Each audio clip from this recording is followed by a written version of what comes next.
अगर ये भाव आने लग गया है कि मैं बहुत अत्यधिक भक्त, मेरे जैसे तो अभी कोई भक्ति है ही नहीं यहाँ आसपास, कोई इतना तो कोई करता ही नहीं है जितना मैं कर रहा हूँ या मैं कर रही हूँ, अगर ये अहंकार बढ़ रहा है तो गड़बड़ चल रही है महाराज। क्योंकि भक्ति में अहंकार डाउन होता है कि हम कुछ नहीं कर रहे हैं, ना कुछ कर सकते हैं। करने के बाद भी जिसको ये भाव आ जाए कि मैंने कुछ नहीं किया मेरे प्रभु के लिए, मैं मेरी काया से कुछ भी नहीं कर पा रहा, कोई सेवा नहीं बन पा रही, तब समझिए भक्ति सच में तुम्हारे जीवन पर काम कर रही है। क्योंकि जीवन में जब तक दैन्यता नहीं आएगी तब तक भक्ति दिखाई नहीं पड़ेगी। क्योंकि प्रभु वही देखते हैं भक्ति में, जीवन में भक्ति या भगवान की कृपा आप पर कार्य कर रही है, कैसे पता करें? तो मन में आंकलन करना चाहिए। हम सुबह उठ करके दर्पण देखते हैं, मुझे नहीं लगता कोई भी ऐसा व्यक्ति होगा बिना दर्पण देखे जाता होगा। कोई है? सबसे पहले आप घर से निकलने से पहले दर्पण ही देखते हैं। बाल ठीक है, कपड़े ठीक है, हाँ, आंखें ठीक है। और जैसे ही दर्पण क्या बताता है, जो सच है वही बताता है। फोटो आपको झूठ बोल सकता है। फोटोग्राफर वाले भैया आपको स्माइल प्लीज कह के फोटो क्लिक कर लेंगे, बड़े सुंदर दिख रहे हो, अगले दिन के अखबार में छप जाओगे ना, तो हम इतने स्वार्थी हैं, किसने कथा करी उसे नहीं देखेंगे, कौन सुन रहा है उसे नहीं देखेंगे, वो फोटो में अपने को आपको तलाशेंगे हम कौन से हैं। देखो हम ये हैं, अपने आप को देखेंगे, खुश हो जाओगे। 80 साल के बाद भी फोटो को देखोगे, जब बूढ़े हो जाओगे तब भी देख के खुश होगे, लोगों को बताओगे, क्योंकि लोगों को यकीन नहीं होगा ये आप हैं, तो बताओगे देखो ये जो कोने में सबसे सुंदर दिखाई दे रहे हैं ना, ये मैं हूं। पर अगर फोटो से आप पूछे कि अभी आप कैसे लग रहे हैं, तो क्या वो सच बताएगा? नहीं। उसने एक छवि को एक समय पर खींचा, बस वही वर्तमान का समय आपका सत्य था, उसके बाद का तो वो झूठी बताएगा। क्यों? वो हकीकत से परिचय नहीं कराएगा। आज आप कैसे हैं वो ये चित्र नहीं बता सकता, फोटो नहीं बता सकता। कौन बताएगा? दर्पण के सामने खड़े हो जाओ, वो आपकी पूरी पोल खोल देगा कि हम क्या हैं, कैसे दिखते हैं। एक बुढ़िया माई एक मेले में गई, 80 साल की थी, अब उसे दर्पण खरीदना था। अब मेले में बहुत सुंदर एक बहुत पुरानी दुकान लगती थी, बहुत बड़े बड़े दर्पण बेचता था वो, छोटे से लेके बहुत विशाल विशाल दर्पण, जिसको देख के, जिसकी डिजाइन को देख करके लोगों का मन आ जाए उन दर्पणों पर। तो बुढ़िया ने सोचा मैं दर्पण खरीदूं, तो उसने दुकानदार से 50 दर्पण निकलवा लिए। सब में अपना चेहरा देखती और कहती ये पसंद नहीं, दूसरा लाओ, दूसरा देखती ये पसंद नहीं, तीसरा लाओ। 2 घंटे में उस दुकानदार ने सारे दर्पण जो पैकिंग में बंद थे ना, सब बुढ़िया ने निकलवा लिए, और एक भी दर्पण पसंद नहीं आया। और कहने लगी 40 साल पहले जब आती थी तो कितना सुंदर दर्पण मिलता था, हाँ, शकल अच्छी दिखती थी, बढ़िया दिखती थी, और अब तो किसी काम का ही नहीं है, दर्पण कुछ अच्छा दिखाई नहीं रहा है, जिसमें देख रहे हो सब बेकार दर्पण है। तो ये देख करके उस दुकानदार ने कहा माता जी दर्पण की गलती नहीं है, आप 40 साल पहले आती थी, 40 साल पहले आप जो थी वो दर्पण में देखती, दर्पण वही दिखाता था। आज आप 80 साल की हो गई हैं, अब दर्पण वो 40 वाली जैसी चीजें नहीं दिखा सकता आपको, अब तो आप जो है वही दिखाएगा। कहने का अर्थ है दर्पण हमें सत्य बताता है, उसी प्रकार भगवान का सत्संग भी अंतर का दर्पण है। यह हमें दिखाता है कि हम आंतरिक रूप में अभी ठीक ठीक चल रहे हैं या नहीं, प्रभु की ओर बढ़ रहे हैं कि नहीं। जीवन में भक्ति कैसे पता चले? कुछ भी छोटा मोटा नियम यदि आप कुछ कर रहे हैं, चाहे आप गोविंद देव जी का दर्शन कर रहे हैं, कोई पाठ पूजा करते हैं, कोई हनुमान चालीसा का ही नियम है, सूर्य भगवान को अर्घ्य देने का या मंत्र जाप का ही नियम है, अपने ठाकुर जी की सेवा करते हो, जो भी आपका नियम हो, कोई एकादशी व्रत, संतों का संग, वृंदावन यात्रा, कहीं ना कोई यात्रा चलती रहती हो साल में 2-4 बार, तो व्यक्ति को आंकलन करना चाहिए कि भक्ति ठीक ठीक चल रही है या नहीं। कैसे आंकलन करें? देखें मन को, मन के अंदर अहंकार बढ़ रहा है या अहंकार कम हुआ है।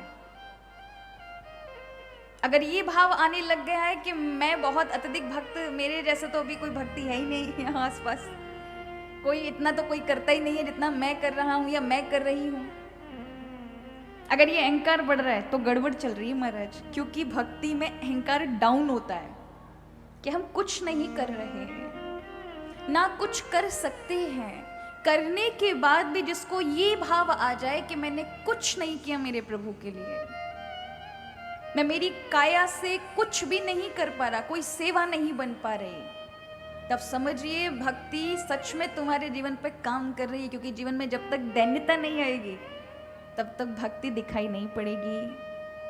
हृदय में, ये हमारा हृदय भक्ति आती है तो बहुत विशाल हो जाता है, बहुत दिलेर हो जाते हो, अहंकार से शून्य हो जाते हो। और संसार जब तक आता रहता है, संसार में हो, अभी भक्ति नहीं है तो हृदय बहुत छोटा संकुचित हो जाएगा, हृदय कठोर हो जाएगा। कितने लोग हैं नियम रखते कि सुबह किसी पूजा में किसी का स्पर्श नहीं करेंगे, अपरस में रहेंगे। कई लोगों का होता है ना, पवित्रता रखने के लिए किसी को स्पर्श नहीं करेंगे, स्पर्श करते उनको लगता है हम अपवित्र हो गए, दोबारा नहा कर आएंगे। कई लोगों को आप देखेंगे, हाँ ये अच्छी बात है, मन की शुद्धि के लिए ये किया गया, लेकिन कितने लोगों को देखा होगा हल्का सा कोई घर का छू जाए, कोई बाहर वाला आकर हल्का सा स्पर्श कर जाए, महाराज तेवर 7वें आसमान पे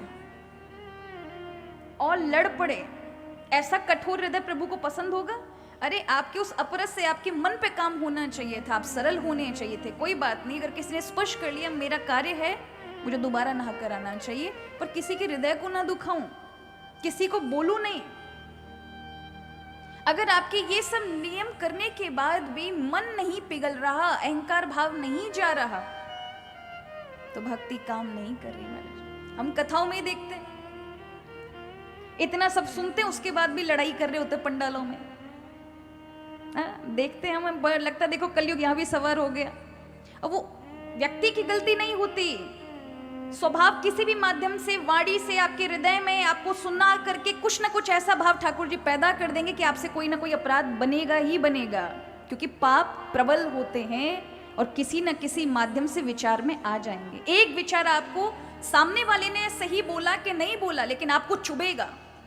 कहां से कर्म बनता है? यहीं से बनता है ना, कि आपको किसी ने अपनी ओर से सही बोला होगा, लेकिन आपको अहम पे ठेस लगा, मुझे ऐसा कहा, तो वहीं से आपसे पाप कर्म बना देगा।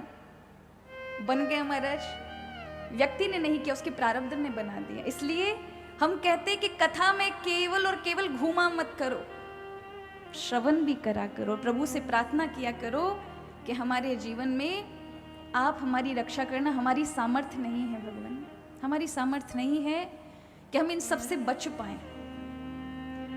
पर जब भी ऐसी कोई चीज हमारे जीवन में आए, हम प्रारब्धों के विचारों को नहीं रोक सकते, लेकिन आप कृपा करके हमें सही दिशा पे वहीं रोक सकते हैं। ऐसा नहीं है कि हम परम पवित्र हैं महाराज, हमसे भी कहीं ना कहीं अपराध होते ही होंगे विचारों के माध्यम से, लेकिन हमारे ठाकुर जी की भक्तों पे कृपा रहती है कि जब कभी भी कोई ऐसा विचार आता है तो प्रभु पहले से आगाह कराते हैं। और किसी कारण अत्यधिक प्रारब्ध होगा, बन भी जाएगा, तो बनते ही तुरंत विचार भी आएगा कि आपने यहां गलती की है, तो क्षमा याचना करो वहीं से, तो टले, और नहीं किया तो रख लिया आपने बांध करके, अब भोगना पड़ेगा। इसलिए बहुत हम देखते प्रसादों की लाइन में लोग लड़ते हैं।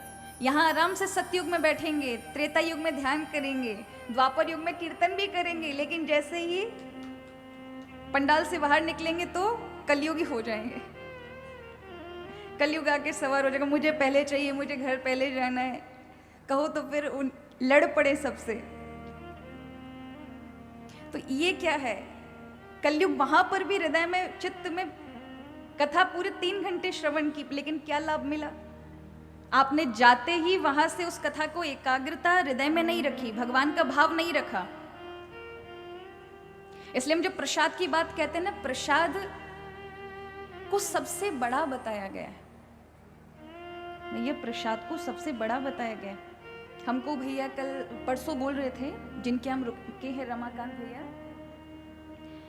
कि दीदी जी करवा चौथ है और हमने प्रसाद का वो रखा है, शायद माताएं लेंगी नहीं क्योंकि उनका व्रत उपवास है। अब हमारे स्मरण में नहीं रहा कल बताना, लेकिन प्रसाद की भूमिका इतनी बड़ी है, इसको ब्रह्म कहा गया है। क्या कहा गया है? आप जब मंदिर में जब जाते हो तो मंदिर के रूप में भगवान आप पे प्रसन्न है तो क्या प्रदान करेंगे? इत्र प्रदान करेंगे, माला प्रदान करेंगे, प्रसाद प्रदान करेंगे, तब समझिए प्रभु की कृपा आप पर है।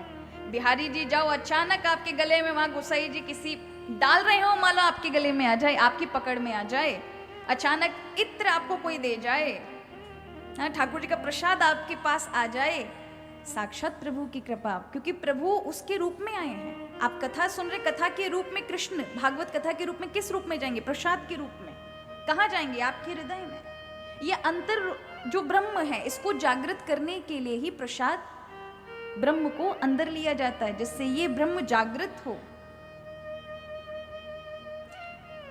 तो आप सालासर बालाजी जाओ तो लड्डू के रूप में बालाजी मिलेंगे, वृंदावन जाओ तो पेड़ा के रूप में हमारे कुलिया खुरचन के रूप में, मोहन थार के रूप में जो प्रसाद मिलते हैं सभी मंदिरों का अलग अलग है, उस रूप में ठाकुर जी प्राप्त हो रहे हैं। इसलिए कितना भी बड़ा उपवास क्यों ना हो, यदि सामने प्रसाद आ जाए तो कभी मना नहीं करना चाहिए, नहीं तो घोर अपराध लगता है।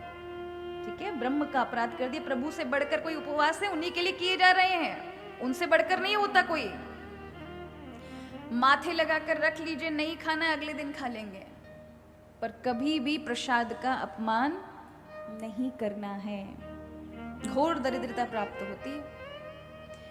चैतन्य महाप्रभु जी को किसी ने एकादशी वाले दिन, ऐसे ही बल्लभाचार्य जी महाराज का आता है, एकादशी वाले दिन किसी ने चावल हमारे यहाँ त्याज्य है, एकादशी वाले दिन अन्न क्यों नहीं खाते हैं? क्यों नहीं खाते अन्न? एकादशी वाले दिन अन्न के अंदर नारायण का वास हटकर पाप का वास होता है। इस दिन हम अगर अन्न खाएंगे तो पाप खाएंगे। अन्न के अंदर ब्रह्म हत्या, गौ हत्या जैसे असंख्य पाप विराजमान हो जाते हैं, इसलिए इस तिथि को अन्न का त्याग बताया है। ये दिन भगवान के भजन के लिए है। इस दिन भगवान का भजन और सात्विक आहार लेना, यानी फलाहार के रूप में फल का आहार लेना, तो उसकी एकादश इंद्रियां शुद्ध हो जाती हैं, जो नहीं बड़ी बड़ी साधनाओं से नहीं हो पाती, बहुत अत्यधिक सत्संग से भी नहीं हो पाती। एकादश इंद्रियां कौन सी हैं? जिनसे रात दिन हम काम ले रहे हैं, आंखें, कान, नाक, मुख, त्वचा, स्पर्श का सुख लेते हैं, 2 हाथ 2 पैर, मलमूत्र का त्याग करते हैं, ये 2 इंद्रियां, ये 10 ज्ञानेंद्रियां और कर्मेंद्रियां 10 हैं, 5 ज्ञानेंद्रियां 5 कर्मेंद्रियां।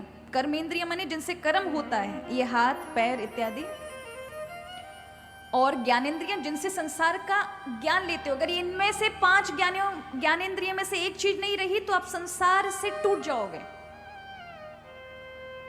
कान नहीं रहे तो संसार का क्या सुनोगे? कभी आप देखना, कोई कुछ चीजें देख रहे हो, कोई भगवान का देवादिदेव महादेव देख रहे हो, या माताएं सास बहू का वो देखती हैं, क्या बोलते हैं, सीरियल, हाँ वो देखती हैं। कभी वॉल्यूम बिल्कुल ऑफ करके देखना, आपको रस नहीं आएगा उसमें। देखोगे आप लेकिन रस नहीं आएगा। रस तो तभी आएगा जब उसको ऑन कर दोगे। अब क्या लड़ाई झगड़े हो रहे, आधे से ज्यादा जो लड़ाई झगड़े सीखे ना माँ बहनों ने, वो उसी में से सीखे हैं। पहले इतनी शांति में रहती थी, पर अब तो महाराज वो CID वाला भी आया ना, तब से तो लोग इतने खुरापाती दिमाग के चालाक हो गए हैं, कैसे क्या करना चाहिए उसमें से सीखते ट्रिक। मुझे विश्वास है हमारे मानसरोवर के तो नहीं सीखते होंगे, ये सब लोग नहीं सीखेंगे। अच्छी चीजों को सीखना चाहिए, सीखने से जीवन बेहतर। पर हमारे लिए ये सब षड्यंत्र सीखने की जरूरत नहीं है। सीखना है तो ठाकुर जी की भक्ति, सेवा, सत्कर्म, ये सीखना है अपने को, जिससे हमारा और सबका कल्याण हो सके। षड्यंत्र नहीं सीखने हैं, क्योंकि इसका अर्थ होता है जीवन में षड्यंत्र सीखना माने भगवान पे भरोसा कम, अपने आप पे ज्यादा।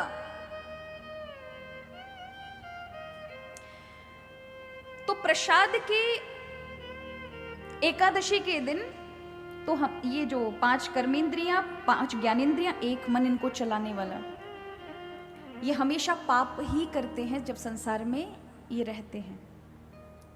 इनकी शुद्धि के लिए एकादशी तिथि है। इस दिन आप व्रत करते हैं, भगवान का स्मरण करते हैं, तो ये सारी की सारी 11 इंद्रियां, जिसको हम एकादश कहते हैं संस्कृत में, ये पवित्र हो जाते हैं और भगवान की समीपता प्राप्त होती है, प्रभु की कृपा और उनका प्रेम की प्राप्ति होती है। एकादशी के अंदर बहुत बड़ा फल है, इसलिए इसको तपस्या की श्रेणी का व्रत कहा गया है। सामान्य नहीं एकादशी व्रत। 36 घंटे का व्रत वैसे माना बोला जाता है, पर व्रत होता है पूरे 24 घंटे का। इसकी तैयारी प्रिपरेशन एक दिन पहले से करनी पड़ती है, उसमें व्रत नहीं करना पड़ता। लोग सोचते हैं कि दशमी के दिन व्रत करेंगे, नहीं। दशमी वाले दिन में आप खाना खाइए या शाम के सूर्यास्त तक खा लीजिए, उसके बाद अन्न मत डालिए पेट में, खाली रहना चाहिए। अन्न बिल्कुल सुबह तक आते आते 4 बजे तक अन्न नहीं होना चाहिए, उसके बाद आप रखिए एकादशी संकल्प करके। इसलिए दशमी से तैयारी होती है उसकी।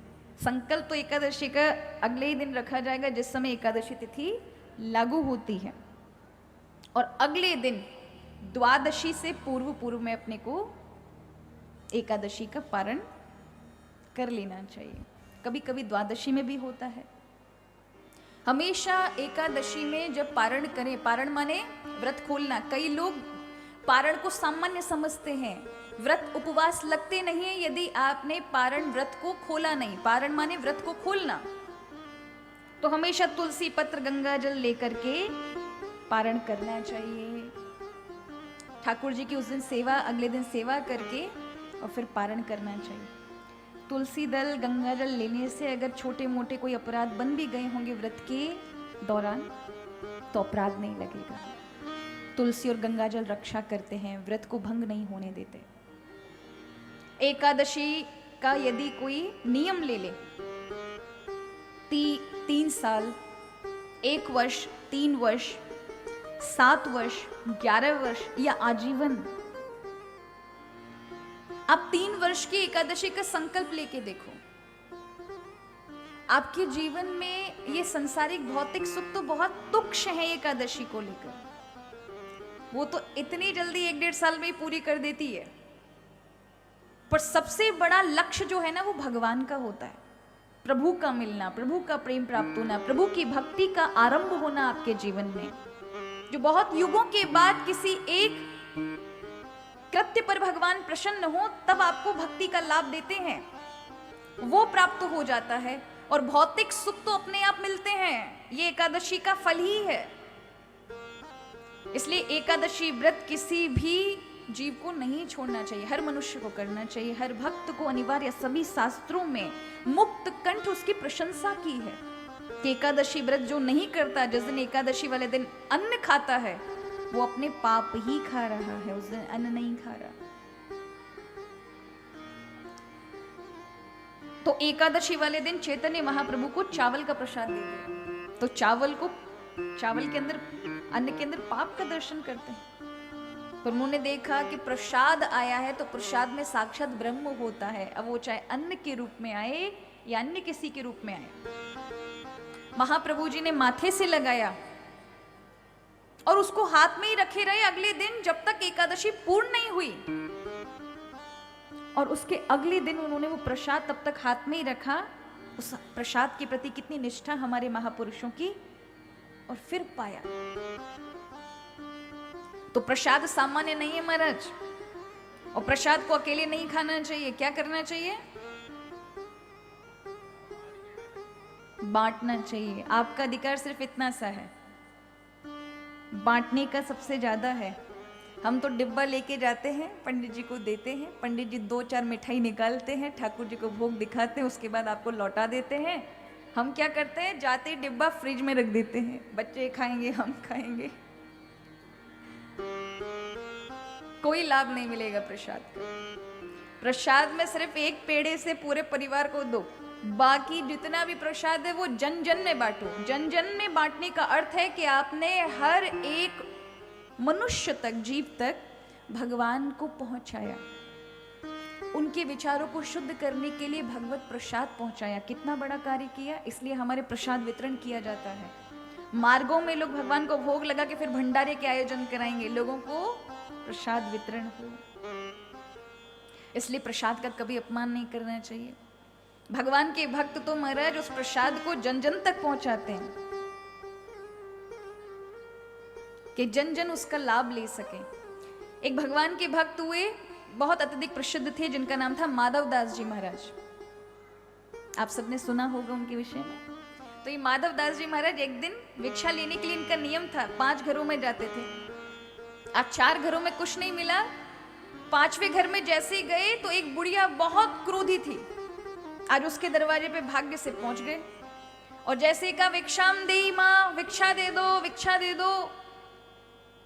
उस बुढ़िया को इतना गुस्सा आया, वो चूल्हे पे पोता लगा रही थी, मिट्टी का पोता जो होता है वो चूल्हे पे लगा रही थी। अब उन्होंने एक बार कहा, वो झल्ला गई। दूसरी बार कहा, मैया भिक्षा दे दो, भिक्षा दे दो। बुढ़िया ने फिर भी पोता लगाती रही, सुना नहीं। और तीसरी बार जैसे ही कहा कि मैया भिक्षा दे दे, जब से खड़ा हूं, खींच के पोता पकड़ा, महाराज के मुंह पे मार दिया। उनका पूरा मुंह मिट्टी में, पर उन्होंने पोता उठाया, पोता ही सही, कुछ तो दिया। इसने तो अपने जीवन में कभी कुछ नहीं दिया, आज पोता ही सही। गए समुद्र में, उस कपड़े को धोया, बत्तियां उसको सुखा के बत्तियां बटी और जगन्नाथ भगवान के लिए दिया लगा दिया। उस पोते में से आवाज आने लगी, जो भी उसको बलिहारी लेता, मतलब आरती की, आरती के बाद वो जलने लगा, तो जो भी उसको बलिहारी लेता तो सबको कहता, मुक्त कंठ माधव दास जी का वर्णन करता कि मैं तो पोता था, दिन रात कीच में रोता था, पर सत्पुरुषों के संग आकर के भगवान के समीप लाके खड़ा कर दिया। मैं कीचड़ में पड़ा था, जहां तक प्रभु तक आने की कोई गति ही नहीं थी, पर एक संत के संग से मुझे ये लाभ मिला। तो प्रसाद का जब आप वितरण करोगे ना हमारा जन जन तक, तो ठाकुर जी के चरणों से जा लगोगे। इसलिए प्रसाद ज्यादा से ज्यादा बांटना चाहिए। तो कल हम सभी ने श्रवण किया, भगवान ने कंस का वध किया है और प्रभु मथुरा से जरासंध को 17 बार हराया। 18वीं बार जब जरासंध ब्राह्मणों को ये बोलकर आया कि अगर मैं हार कर आया तो मैं तुम सबको मार दूंगा, योजना के साथ आया, तो प्रभु ने ब्राह्मणों के प्राणों की रक्षा करके जितने भी मथुरा वासी थे उनके लिए द्वारिका पूरी बसाई। वास्तु कला का बेजोड़ आकृति यदि कहें, वैभव कहें महल का, तो द्वारावती का वर्णन आता है मत्स्य पुराण के अंदर। उसके अंदर 82 द्वार थे, दरवाजे। कैसे दरवाजे थे? आज की टेक्नोलॉजी अभी आगे चल करके होगी ऐसी। वहां ये वर्णन है कि वो दरवाजे दिखते नहीं थे पर होते थे। दरवाजों के अंदर जब तक वो अपने आप खुल जाते थे, अपने आप बंद हो जाते थे। जब पहली बार मथुरा से लोग पहुंचे द्वारिका में, प्रभु ने कहा महल को देखो, एक से एक बड़ा अद्भुत कक्ष, आंगन, राजसभा, राजमार्ग, बगीचे, लोगों की रहने की व्यवस्था, और बड़े बड़े जो द्वार थे, 82 दरवाजे, लेकिन वो दरवाजे दिखते नहीं थे। प्रवेश होता था, जिसको प्रवेश मिलना है उसके लिए खुले रहते थे, जिसको प्रवेश नहीं मिलना है उसको दिखाई नहीं दे, लेकिन अंदर प्रवेश नहीं कर सकता। इस प्रकार की द्वारिकापुरी थी। और अगर किसी शत्रु का आक्रमण हो जाए तो अपने आप को डुबा लेती थी, लेकिन अंदर रहने वाले को पानी का एहसास नहीं होता था। उसे ऐसा लगता जैसे आकाश के नीचे ही है। ऐसी द्वारिकापुरी। तो मथुरा वासियों ने आकर कन्हैया जी से कहा, लाला सब तो बहुत बढ़िया लेकिन दरवाजे नहीं है। इसीलिए उस पुरी का नाम रखा कि द्वार कहाँ, तो उसका द्वारिका नाम पड़ा। तो वास्तु शास्त्र के विषय में मत्स्य पुराण में भगवान मत्स्य कहते हैं कि ऐसे 12 आचार्य हैं जिनमें भगवान कृष्ण भी वास्तु शास्त्र के आचार्य और उनकी प्रपौत्र अनिरुद्ध ये भी वास्तु शास्त्र के आचार्य माने गए हैं। द्वारिका में प्रभु का प्रवेश हुआ। प्रथम विवाह का वर्णन आता है कि भगवान का प्रथम विवाह रुक्मणी जी के साथ हुआ। ये रुक्मणी जी साक्षात लक्ष्मी थी।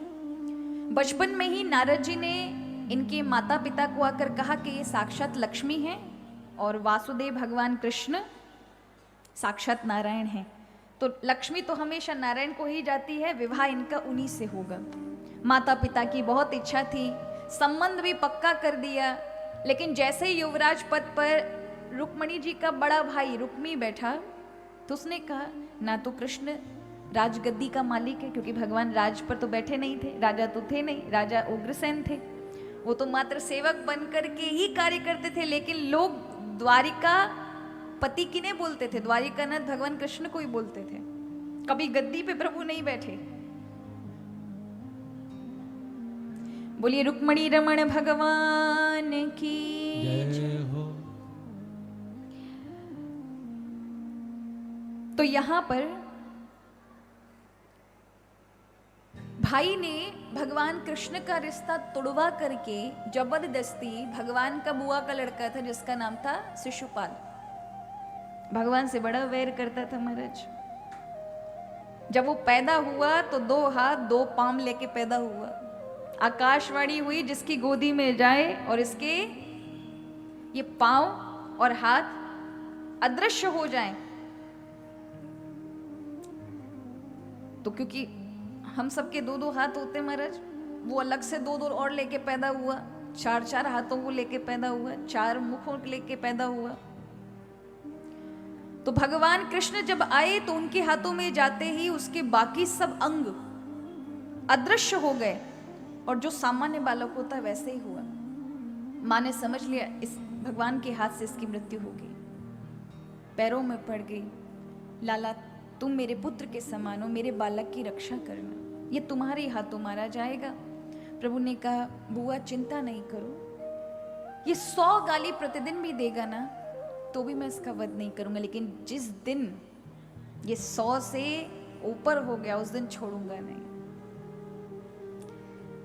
बुआ ने स्वीकृति दे दी। यहां शिशुपाल दिन में 500 गालियां भगवान को देता था। ये शिशुपाल कोई और नहीं, भगवान का ही भक्त है। कभी कभी भगवान ऐसे भी नाटक करने के लिए पात्र अपने भक्तों को बना देते हैं। ये रावण जो था, कंस था, हमको विरोधी लगता है, भगवान का विरोध कर रहे ऐसा लगता है, लेकिन थे तो ये जय विजय ही, भगवान के अपने लोग थे। जैसे रामलीला में आने वाले लोग मंडली के साथ आते हैं, एक उन्हीं में से रावण बन जाता है, एक राम बन जाता है, एक ये बन जाता है।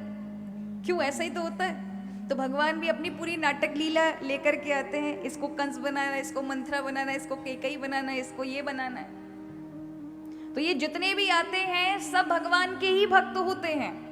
भगवान ही सबको अलग अलग रोल देते हैं, ये तुमको करना है, ये तुमको करना है। कोई प्रेम से प्रभु को भजता है तो कोई क्रोध में। अब क्रोध में भजने में जल्दी मुक्ति है। अब इसका मतलब ये नहीं है कि तुम करोगे क्रोध गाली इत्यादि देना, ये तुम्हारे बस की बात भी नहीं है, तुम्हें उसमें आनंद नहीं मिलेगा। वो उसी प्रकार के स्वभाव के लोगों के लिए। ऐसे समझिए, आप में से कभी कोई यमुना जी में नहाया हो, गंगा जी में नहाया हो, मई जून का महीना हो, जेठ की गर्मी पड़ रही हो, ज्येष्ठ मास की कितनी गर्मी पड़ती है, 42-45 टेम्परेचर हो जाता है, पृथ्वी जल रही होती है। उस समय नदी में जाओ ना, बड़ा आराम मिलेगा, आनंद मिलेगा, घंटे घंटे भर तक नहीं निकलोगे। और फिर कभी जाओ हमारे जनवरी दिसंबर की ठंड में हमारी जमुना नदी में जाओगे तो यहाँ से ऐसे ही बड़ा भाव करके यमुना मैया में स्नान करके आएंगे, गंगा मैया में स्नान करके आएंगे, बहुत दिन बाद जा रहे हैं। लेकिन जैसे ही जाड़ा देखोगे ना और यमुना जी के समीप, तो छींटे मार के ही आ जाओगे। और किसी ने अगर थोड़ा सा प्रयास किया तो डुबकी 11 लगाने के बाद वो 1 घंटे वहां रह नहीं सकता। रह सकता है क्या पानी में? बड़ा तकलीफ वाला हो जाएगा, उसको कष्ट होगा, अंदर से दुख होगा।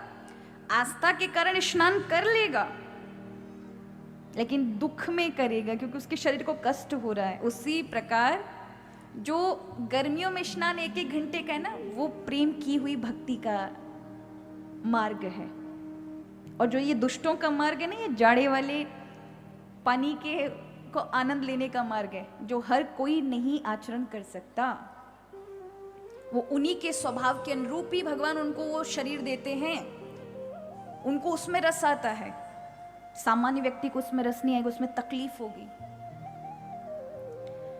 तो यहां भगवान ने जब उनको श्राप मिला था सनकादिक ऋषियों का कि 7 जन्म तक राक्षस बनो, तो जय विजय रोने लग गए थे, प्रभु हम 7 जन्म तक आपसे दूर नहीं रह सकते। प्रभु ने कहा तुम 7 जन्म रखो, मैं 7 अवतार लेकर आऊंगा। नहीं प्रभु, हमें जल्दी बुलाओ। तो प्रभु ने कहा आधा कर देते, 3 जन्म में मुक्ति हो जाएगी, वैर भाव से मेरी भक्ति करो। इसलिए हिरण्याकशिपु हिरण्याक्ष वैर भाव करते हैं, रावण कुंभकर्ण वैर भाव करते हैं, कंस शिशुपाल ये सब वैर भाव करते हैं। शिशुपाल के साथ तय किया, रुक्मणी जी को पता चला, माता पिताजी से कहा, माँ पिताजी ने कहा बेटी तुम भगवान कृष्ण को पत्र लिख दो, हम अगर कुछ कहते हैं तो पुत्र हमें कारागार में डलवा देगा क्योंकि इसका आचरण बिल्कुल कंस के जैसा है। आखिरकार रुक्मणी जी ने भगवान कृष्ण को पत्र लिखा।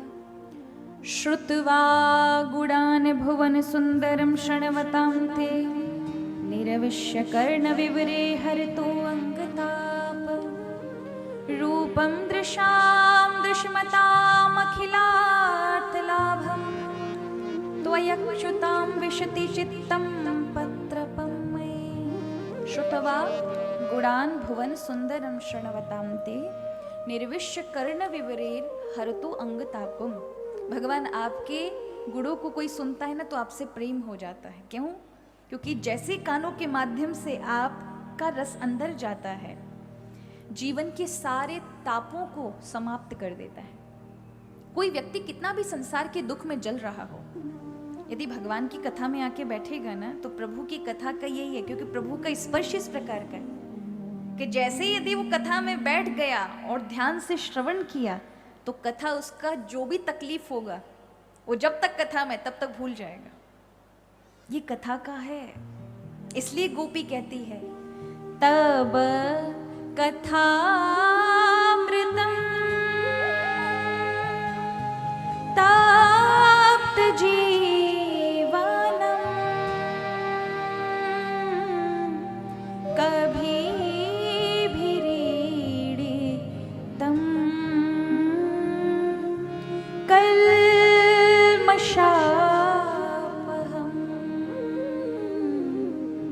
श्रवणमंगलम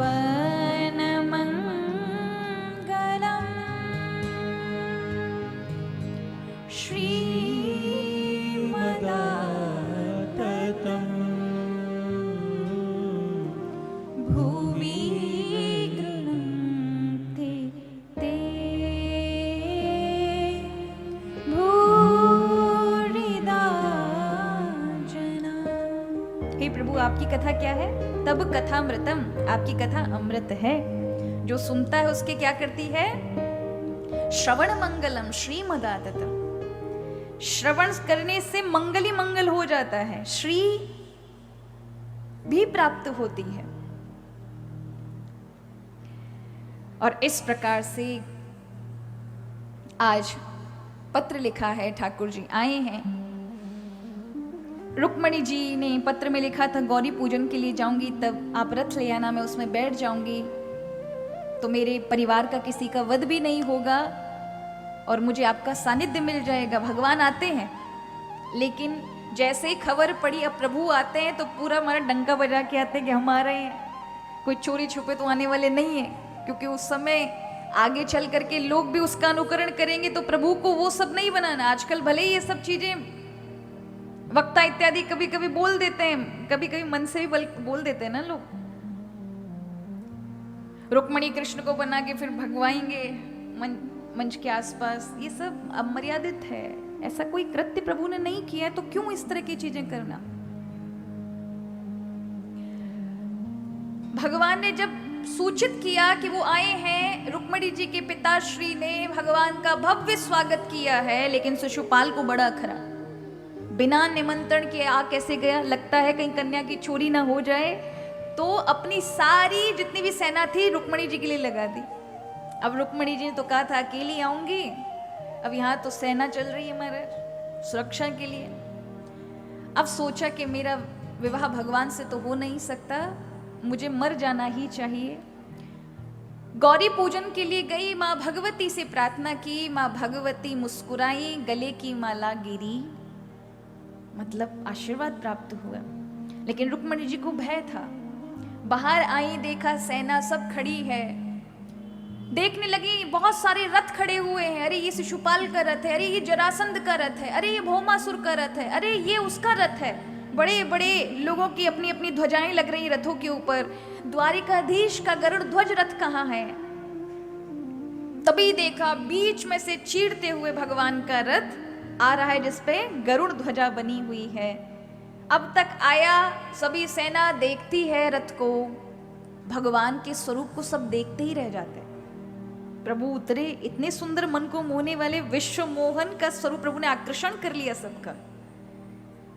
सबने कहा अरे देखो देखो चलता कैसे, कोई कहता अरे देखो देखो इसके बाल घुंघराले, कोई कहता अरे देखो कितने सुंदर पीतांबर पहना है, कोई कहता देखो कैसे गज की तरह चलता है। प्रभु ने रुक्मणी जी को बुलाया, विराजी। रुक्मणी जाके महाराज ऐसा लगा जैसे सब थम गए हों। विराजी, ठाकुर जी चढ़े और रथ दौड़ाया। अब तक सब कह रहे हैं कोई रुक्मणी जी को नहीं देख पाया महाराज, यहाँ केवल कृष्ण का ही वर्णन है, कृष्ण को ही देखे जा रहे हैं। जब प्रभु बहुत दूर तक ले गए, उसके बाद सब कहते हैं ले गए, ले गए, ले गए, ले गए। प्रभु एकदम से रथ मुड़ाते हैं। वर्णन आता है युद्ध का। तब प्रभु चुनौती लगाकर कहते हैं कि मैं अपनी वीरता के बल पर अपनी प्रियसी रुक्मणी को लेके जा रहा हूं, जिसके अंदर पौरुष है, आकर सामना करे। इतना सुनते शिशुपाल, जरासंध, भौमासुर अपनी सारी सेनाओं को लेकर सभी राक्षस एकत्रित हो जाते हैं, अकेले भगवान। और रुक्मणी जी पीछे हैं महाराज, देख रही हैं अकेला ठाकुर कैसे लड़ेगा। लेकिन ये तो महाराज पूरे संसार को चलाने निगलने वाले परमात्मा है। आज जैसे ही असुर आए, प्रभु जो हमेशा चक्र, सुदर्शन और मुरली बजाने वाले, आज धनुष बाण लेकर के एक पे एक चढ़ाकर हजारों हजारों बाण छोड़ते हैं और अकुलाहट पैदा कर देते पूरी सेना में। पीछे से बलराम जी चतुरंगनी सेना लेकर उपस्थित हो जाते और कहते लाला तू बहू को लेके घर जा, हम देख लेंगे। और यहाँ बलराम जी ने आकर के युद्ध किया है, यादवीय सेना को साथ लेकर के परास्त किया। रुक में नहीं माना, भगवान का पीछा करने लगा।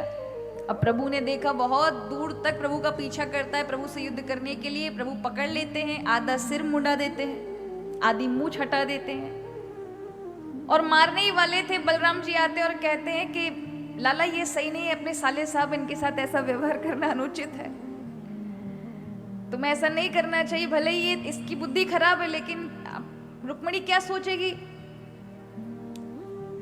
यहाँ प्रभु ने छोड़ दिया तो रुक्मी अपमानित अपने आप को महसूस करके अपने घर वापस नहीं गया, वहीं पर उसने एक नया नगर बसा लिया।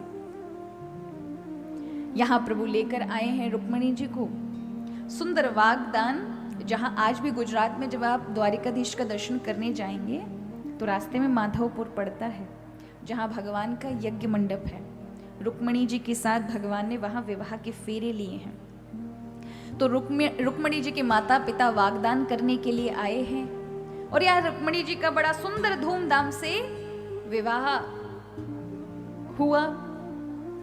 भगवान के 7 अन्य और विवाह हुए, जिनमें पहली रुक्मणी जी, दूसरी हैं जामवंती, तीसरी सत्यभामा। जामवंती और सत्यभामा का विवाह अचानक से हो गया महाराज, कारण भगवान को संयमंतक मणि का दोष लगा। एक यादव था जिसके पास ऐसी मणि थी जो भगवान सूर्य से प्राप्त हुई थी, जो इतना अधिक धन देती थी, और धन ही नहीं देती थी, जिसके पास होती थी उसके आसपास बीमारी नहीं हो सकती थी। उसका स्पर्श कराने से भयानक बीमारी समाप्त हो जाती थी, जीवन दान मिल जाता था। सामान्य नहीं, सूर्य की मणि थी। वो मणि खो गई और सत्राजित यादव ने अपनी वो मणि अपने छोटे भाई को दी थी। वो जंगल गया, लौट के वापस नहीं आया। भगवान कृष्ण ने एक बार कभी मांगी थी कि भाई आपके पास बहुत सारा धन है, आपके परिवार में कोई अस्वस्थ भी नहीं है, अब इसे जन कल्याण के लिए लगाओ, क्या करोगे इस धन का? तो उसने कहा कृष्ण की नीयत थी, कृष्ण ने मेरी मणि ले ली, भगवान पे दोष लगाया।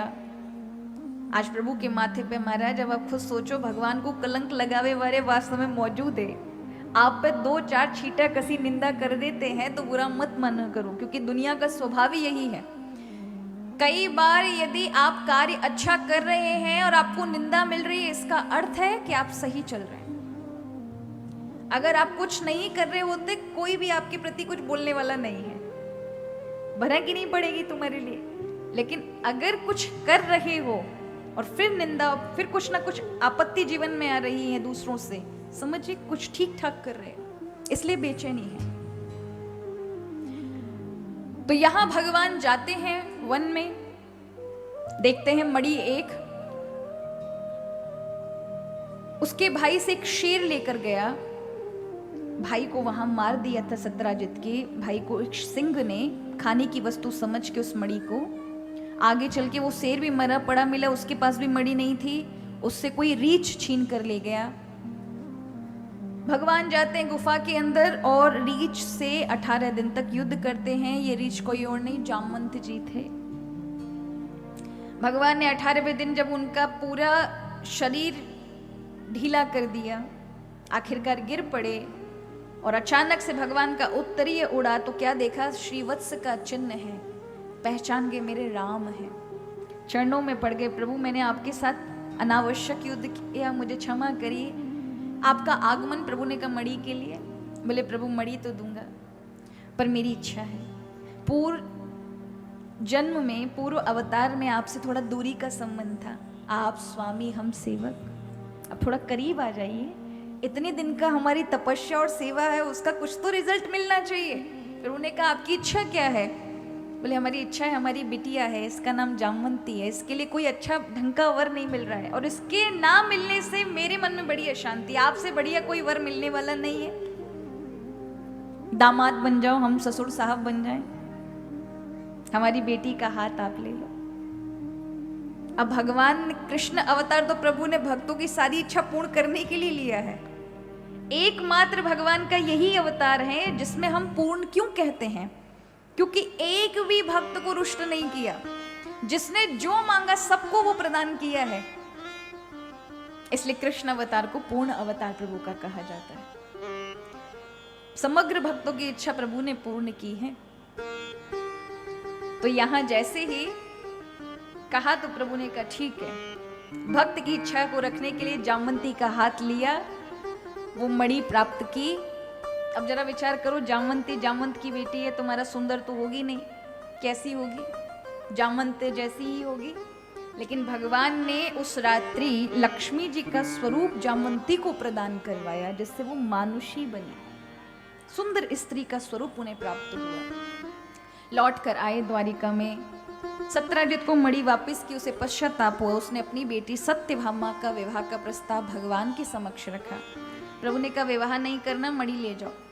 बोले नहीं प्रभु, मैंने आप पे झूठा लाछन लगा दिया, ये यदुकुल वाले मुझे चैन से जीने नहीं देंगे, मुझे बार बार यहाँ से द्वारिका से बाहर जाना पड़ेगा, क्योंकि ये लोग मुझे इन्हीं के बीच में रहना है। ये कहेंगे कि कृष्ण पर लाछन लगाया, हमारे पास बैठने लायक नहीं है, इसलिए आप संबंध जोड़ लेंगे तो कोई कुछ कहेगा नहीं और मैं मानूंगा आपने मुझे क्षमा किया।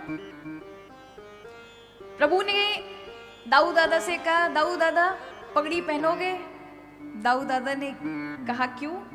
बोले जब रुक्मणी को विवाह हुआ तो भी आप पहन नहीं पाए, आप तो युद्ध में ही व्यस्त रहे। दूसरे में जामवंती जी के साथ विवाह किया तब कोई था ही नहीं, मैं और जामवंत जी थे। अब सत्यभामा का जो विवाह का प्रस्ताव आया है उसमें बढ़िया तैयारी से, रीति रिवाज से होगा। तो इतना सुनते ही कहने लगे बलराम भैया कि लाला अगर तेरी इच्छा है तो पूरा यदुकुल पगड़ी पहनवे के कार्य तैयार है, तू बस दूल्हा बन जा। ठाकुर जी स्वीकार कर लेते प्रस्ताव और सत्यभामा के साथ प्रभु का तीसरा विवाह होता है। चौथा विवाह यमुना महारानी के साथ, क्योंकि वो 3 युग से तप कर रही थी और वन में अर्जुन को यमुना जल लाने के लिए भगवान ने भेजा, तब मिली। तो फिर भगवान से भेंट कराई और वहां गंधर्व रीति से उनका विवाह हुआ। तो चौथा विवाह यमुना महारानी से, 5वां मित्रविंदा से।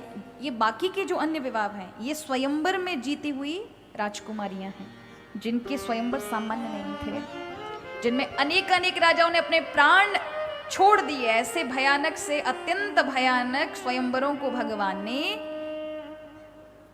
जीता है, विजय श्री प्राप्ति की, जिसमें मित्रविंदा हैं, लक्ष्मणा हैं, नग्न जीती हैं और भद्रा। इस प्रकार से भगवान के 8 विवाह हुए। 16,100 जो विवाह हैं ये वो रानियां हैं जो एक भौमासुर नाम के असुर के यहाँ कैद खाने में थी। उनका शोषण करता था वो, और भगवान के हाथों मारा गया। तो इन रानियों को कोई लाने के लिए, रखने के लिए कोई तैयार नहीं था। तब भगवान ने ही इन सबसे प्रार्थना की कि कोई मरने की आवश्यकता नहीं, ना ही गलत मार्ग पर पैर रखने की आवश्यकता है। यदि तुम सबकी इच्छा हो तो तुम मेरे साथ विवाह कर लो। सबने स्वीकार कर लिया। समाज ने हमारा परित्याग कर दिया था, हमारे घर वालों ने हमें स्वीकार नहीं किया, समाज में कोई व्यक्ति हमें सही दृष्टि से नहीं देख रहा था। आपने अपना साथ संबंध जोड़ के हमारे जीवन में एक नए जीवन का रास्ता बना दिया प्रभु। इससे बढ़कर सौभाग्य क्या होगा। ऐसे वर को कावरे जो जन में मर जाए, वर वरिये गोपाल को जुड़ लो सफल है जाए। कि पंच भौतिक शरीर के पति को तो सभी वरते एक दिन सब मर जाते हैं, ऐसे वर को मरे जो कभी छूटे ही नहीं, हमेशा सुहागिनी बनी रहे। और आज प्रभु के साथ एक ही मुहूर्त में भगवान ने 16,100 रूप धारण किए और सबके साथ विवाह कर लिए। अब प्रभु के कितने विवाह हुए? 16,108। इस प्रकार से प्रभु सभी के साथ अलग अलग महलों में 16,108 रूप बना करके रहते थे। और सबसे भगवान के 10-10 पुत्र, एक एक कन्या हुई महाराज। कितना बड़ो परिवार। अब लगाओ खुद की घर की यूनिवर्सिटी, खुद घर के ही मेडिकल कॉलेज, हॉस्पिटल, सारी चीजें खुद घर की, कहीं बाहर जाने की जरूरत ही नहीं है महाराज। इतना बड़ा परिवार। और फिर उनके बालक, उनके बालक, उनके बालक। अब यदुकुलों की, यदुकुल वंशियों का इतना बड़ा विस्तार हो गया कि पूरे विश्व भर में यदुकुल की एक अलग पहचान हुई। आइए हमारे कृष्ण कन्हैया लाल कैसे अपने आनंद के साथ गृहस्थ जीवन में आनंद मना रहे हैं। सभी रानियां देख करके भगवान को आनंदित हो रही हैं, क्योंकि भगवान तो हमेशा, देखो रानियों की उम्र चाहे जैसी हो, लेकिन हमारे भगवान की आयु कितने वर्ष की रहती है? भगवान नव वर्षीय रहते हैं, मतलब नव यौवन जैसे ही रहते हैं, 16 वर्ष के। भगवान के पड़ पोते पोते आ जाते हैं ना, वो बूढ़े लगते हैं, लेकिन भगवान बस उतने ही सुंदर लगते हैं, उनमें बदलाव नहीं होता। तो ऐसे प्रभु को देख करके सब आनंदित होते हैं।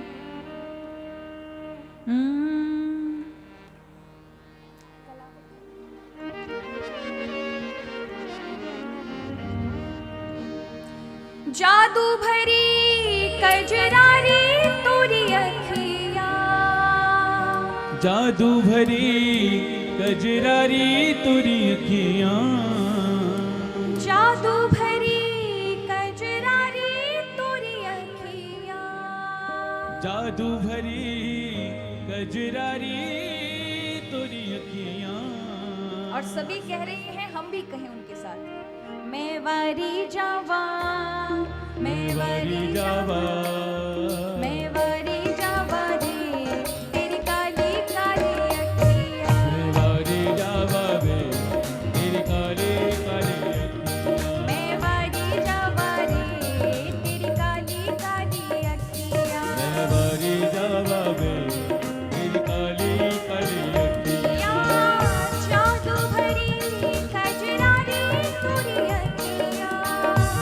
जादू भरी कजरारी तेरी अखियाँ जादू भरी कजरारी तेरी अखियाँ जादू भरी कजरारी तेरी अखियाँ मैं वारी जावा मैं वारी जावा मैं वारी जावा रे तेरी काली काली अखियाँ हमारे जावा में तेरी प्यारी प्यारी अखियाँ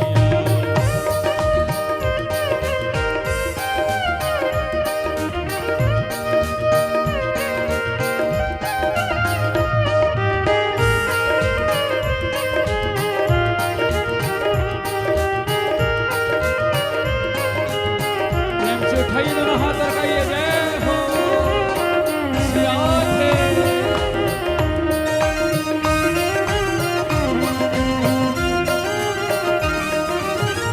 रूप सुहाना देख के मोहन कैसा जादू डाला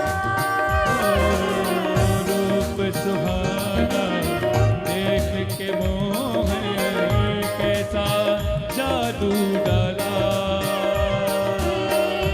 आँखों ने हम पर कर डाला कैसा जादू टोना आँखों ने हम पर कर डाला ऐसा जादू टोना कृपामयी बनवारी तेरी अखियाँ कृपामयी बनवारी तेरी अखियाँ कृपामयी बनवारी तेरी अखियाँ कृपामयी बनवारी तेरी अखियाँ मैं वारी जावा मैं वारी जावा मैं वारी जावा रे तेरी काली काली अखियाँ ओ मेरी जावा में तेरी प्यारी प्यारी अखियाँ मैं वारी जावा रे तेरी काली काली अखियाँ मेरी जावा में तेरी प्यारी प्यारी अखियाँ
आंसू भरी कजरारी तेरी अखियाँ मैं वारी जावा, मैं वारी जावा मैं वारी जावा रे तेरी कारी कारी अखियाँ। मैं वारी जावा वे तेरी प्यारी प्यारी अखियाँ मैं वारी जावा रे तेरी कारी कारी अखियाँ। मैं वारी जावा वे तेरी प्यारी प्यारी अखियाँ या मैं वारी जावा रे तेरी कारी कारी अखियाँ।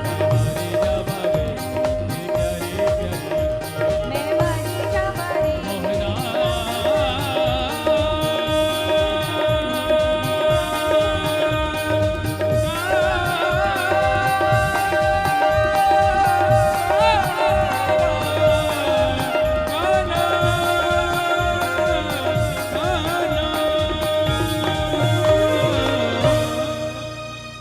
बांके बिहारी कजरारी तेरी अखियाँ।